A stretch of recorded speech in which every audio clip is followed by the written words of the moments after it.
दोस्तों, कैसे हो। आशा करता हूँ कि आप बहुत अच्छे होंगे। अब तक हम पढ़ चुके हैं चैप्टर 1 और चैप्टर 2। अब शुरुआत करते हैं चैप्टर 3 की। तो चैप्टर 3 का पहला क्वेश्चन है, यहाँ कुछ आकृतियाँ दी गई हैं और इन आकृतियों को इस आधार पर वर्गीकृत करना है। तो क्वेश्चन नंबर 1 है कि प्रत्येक का वर्गीकरण निम्नलिखित आधार पर कीजिए।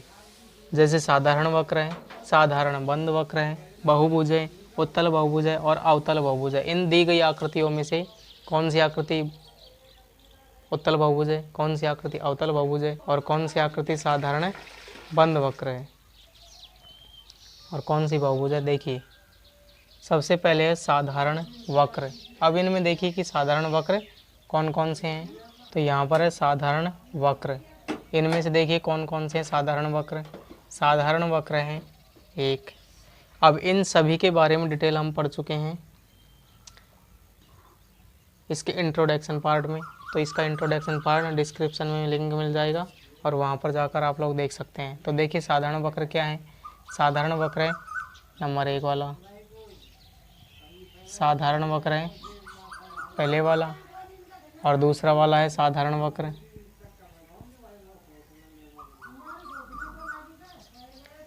और देखिए साधारण वक्र कौन सा है। साधारण वक्र 1 हो जाएगा 5वां, साधारण वक्र 1 हो जाएगा 6ठा, साधारण वक्र हो जाएगा 7वां। ये हो गई साधारण वक्र। अब है साधारण बंद वक्र, जो साधारण भी हो और बंद भी हो। तो देखिए साधारण वक्र कौन कौन से हो जाएंगे। साधारण बंद वक्र पहला है, दूसरा है, 5वां है, 6ठा है और यहाँ पर 7वां है। ये हो गई साधारण बंद वक्र। अब आता है बहुभुज। अब आता है बहुभुज। इनमें से बहुभुज कौन कौन से हैं।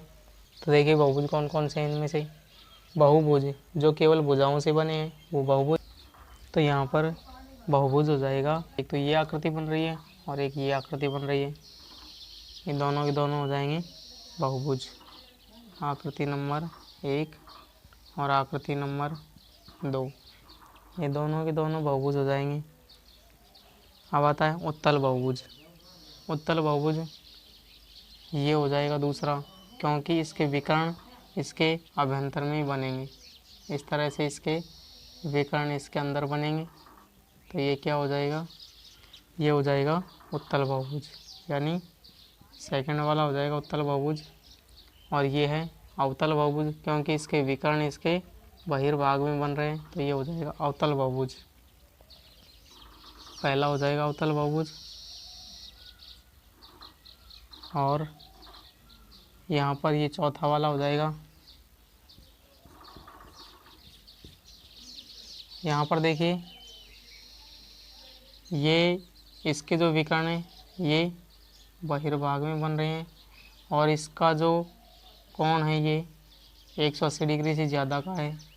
और यहाँ पर भी ये कोण 180 डिग्री ज़्यादा का है, ये कोण 180 डिग्री ज़्यादा। इस तरह से ये कोण भी, इस तरह से ये भी हो जाएगा बहुभुज। तो इस प्रकार से हमने पहला क्वेश्चन सॉल्व कर लिया है। अब करते हैं क्वेश्चन नंबर 2। अब करते हैं क्वेश्चन नंबर 2, समबाहुभुज क्या है। तो देखिए समबाहुभुज किसे कहते हैं। समबाहुभुज होता है वह बहुभुज जिसकी सभी भुजाएं समान माप की होती है। वह बहुभुज जिसकी सभी भुजाएं समान माप की होती है समबाहुभुज कहलाता है। देखिए कैसे,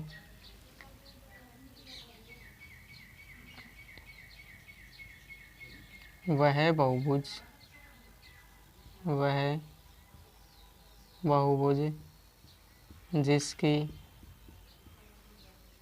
जिसकी सभी भुजाएं, वह बहुभुज जिसकी सभी भुजाएं समान माप की होती है, समान माप की होती हैं, वह बहुभुज जिसकी सभी भुजाएं समान माप की होती हैं समबाहुभुज कहलाता है। समबाहुभुज कहलाता है।